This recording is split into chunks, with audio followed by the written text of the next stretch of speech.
انبیاء کے ضمن میں بھی ایک بڑی عجیب حقیقت سامنے آئے گی۔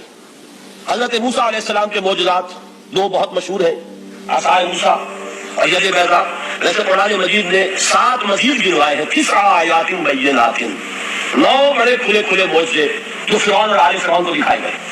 پھر آپ کو معلوم ہے کہ اسی عصا کی ضرب سے سمندر کا پھٹ جانا، اسی عصا کی ضرب سے ایک چٹان سے 12 قسموں کا پھوٹ بہنا، اور پھر یہ کہ من و سلوہ کا نزول ہے اور غمام ہے صحرا کے اندر جہاں کوئی چیز سائے کے لیے نہیں ہے، ان کے اوپر ابر کا سایہ کیا جا رہا ہے۔ یہ سارے معجزے آپ کو نظر آ رہے ہیں۔ اسی طریقے سے حضرت مسیح علیہ السلام کیسے معجزے، مردہ کو کہا تم باذن اللہ کھڑا ہو گیا، گارے سے بنایا ایک پرندے کی شکل اور اس پہ پھونک ماری اور اڑتا ہوا پرندہ ہو گیا۔ یعنی یہ کہ احیاء موتا اور خلق حیات یہ آخری معجزے ہو سکتے ہیں، اس لیے کہ یہ خالص اللہ تعالیٰ کے افعال ہے۔ لیکن ذرا اس کانٹیکسٹ میں دیکھیے محمد کا معجزہ کیا ہے صلی اللہ علیہ وسلم۔ قرآن مجید جن لوگوں نے پڑھا ہے اور سمجھ کر پڑھا ہے، ترجموں سے پڑھا ہے یا ویسے عربی زبان سے واقف ہے، ان کو معلوم ہے کہ قرآن بار بار کہتا ہے محمد کا معجزہ، یوں تو بے شمار واقعات ہوں گے لیکن اصل معجزہ صرف اور صرف قرآن ہے۔ کسی کو پیش کیا گیا کہ یہی ہے، آؤ مقابلہ کر لو۔ اصل میں معجزہ کہتے کسے؟ معجزہ کے معنی عاجز کر دینے والی شے۔ یوں تو اولیاء اللہ جو ہیں ہم ان کی کرامات کے قائل ہیں۔ اللہ تعالیٰ اپنے کسی ایک بندے کے مقام و مرتبے کے اظہار کے لیے کسی وقت کوئی ایسی چیز ظاہر کر دے جو قانون طبیعی کے خلاف ہو، تو یہ کرامات اولیاء حق ہے۔ اور اس درجے کی جو ظاہر بات ہے کہ جب اولیاء کے لیے کرامات ہے تو انبیاء کے لیے تو بہت ہوگی۔ اصل معجزہ کسے کہتے ہیں؟ جسے کوئی نبی چیلنج کے ساتھ پیش کرتا ہے کہ یہ ہے میری رسالت کا ثبوت، آؤ مقابلہ کر لو۔ حضرت موسیٰ علیہ السلام کے جو اصل معجزے تھے وہ 2 تھے۔ ایک عصا جس کا کہ مقابلہ کیا، آپ کو معلوم ہے کہ فرعون نے تمام جو جادوگر تھے پوری مملکت کے انہیں جمع کیا اور مقابلہ کیا۔ تو جس چیز کو کہ پیش کیا جائے چیلنج کے ساتھ کہ آؤ تو مقابلہ کر لو، وہ اصل معجزہ ہوتا ہے اس نبی اور رسول کا۔ تو حضور صلی اللہ علیہ وسلم کا اصل معجزہ، یعنی معجزات آپ یہ معانتے میں مبتلا نہ ہو، میں بقیہ معجزات کی نفی نہیں کر رہا، یہ واقعات اپنی جگہ حق ہے کہ حضور کو پتھر سلام کرتے تھے۔ حضور صلی اللہ علیہ وسلم جس کھجور کے تنے کے ساتھ ٹیک لگا کر خطبہ دیا کرتے تھے، جبکہ ابھی مسجد نبی میں ممبر نہیں بنا تھا، جب تعداد زیادہ ہو گئی مسلمانوں کی اور ضرورت محسوس ہوئی کہ ذرا بلند مقام پر کھڑے ہو کر آپ خطبہ ارشاد فرمائیں، تو پھر وہ ممبر بنا کر رکھا گیا۔ پہلی مرتبہ جب آپ ممبر پر چڑھ رہے تھے خطبہ دینے کے لیے تو اس کھجور کے سوکھے تنے میں سے ایسی آواز آئی جیسے کوئی بچہ بلک بلک کر رو رہا ہو کہ وہ سعادت جو مجھے حاصل نہیں تھی آج تک میں محروم ہو گیا۔ یہ انبیاء کا مقام ہے۔ مولانا روم نے اسی لیے کہا ہے کہ فلسفی کو منکر حنانہ است، از حواس انبیاء بیگانہ است۔ فلسفی اور عقلیت پرست انسان وہ تو حنانہ کا انکار کر دے گا، کیسے ممکن ہے سوکھا رہا اور اس کے اندر سے بچے کی طرح بلکنے کی آواز آئے، لیکن یہ اس لیے کہ وہ انبیاء کے خصوصی احوال جو ہے ان کو جانتا نہیں۔ اس قسم کے خرق عادت واقعات حضور کی زندگی میں بھی بے شمار ہوئے، لیکن حضور کا وہ معجزہ جس میں تحدی کے ساتھ چیلنج کے انداز میں کہا گیا کہ آؤ مقابلہ کر لو، وہ صرف اور صرف قرآن ہے۔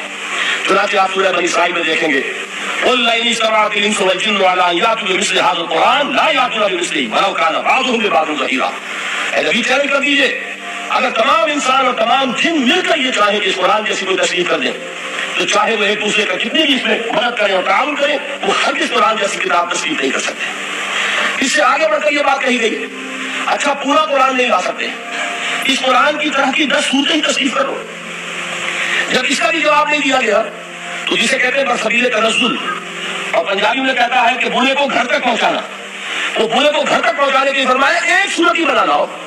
یہ سورہ ہود میں اور سورہ یونس میں یہ مضمون آیا، اور پھر سورہ بقرہ میں ہجرت کے بعد جو پہلی سورت نازل ہوئی اس میں پھر اس کو دوہرا دیا گیا، وَإِن كُنتُمْ فِي رَيْبٍ مِّمَّا نَزَّلْنَا عَلَىٰ عَبْدِنَا فَأْتُوا بِسُورَةٍ مِّن مِّثْلِهِ وَادْعُوا شُهَدَاءَكُم مِّن دُونِ اللَّهِ إِن كُنتُمْ صَادِقِينَ۔ کہ اگر تمہیں کوئی شک ہے اس کتاب کے بارے میں جو ہم نے نازل فرمائی ہے، شک کیا ہوگا؟ شک اسی بات میں ہوگا کہ شاید محمد کا اپنا کلام ہے صلی اللہ علیہ وسلم، یا کوئی اور انسان ہے جو انہیں سکھا پڑھا رہا ہے۔ اگر تمہیں اس نوعیت کا کوئی شک ہے تو اس جیسی ایک سورت بنانا ہو، فاتو بسورۃ من مثلہ، اور نوٹ کیجیے گا سورۃ العصر بھی سورت ہے، سورۃ الکوثر بھی سورت ہے، 3 آیات بھی اگر ایسی تم تصنیف کر کے لے آؤ تب تو تمہیں کچھ شک کرنے کا حق حاصل ہوگا، اور اگر نہیں کر سکتے تو جان لو فَإِن لَّمْ تَفْعَلُوا وَلَن تَفْعَلُوا، پھر اگر تم ایسا نہ کر سکو اور ہرگز نہیں کر سکو گے، ذرا چیلنج کا انداز دیکھیے کہ ہرگز نہیں کر سکو گے، فَاتَّقُوا النَّارَ الَّتِي وَقُودُهَا النَّاسُ وَالْحِجَارَةُ، ڈرو اس آگ سے جس کا ایندھن بنیں گے انسان اور پتھر۔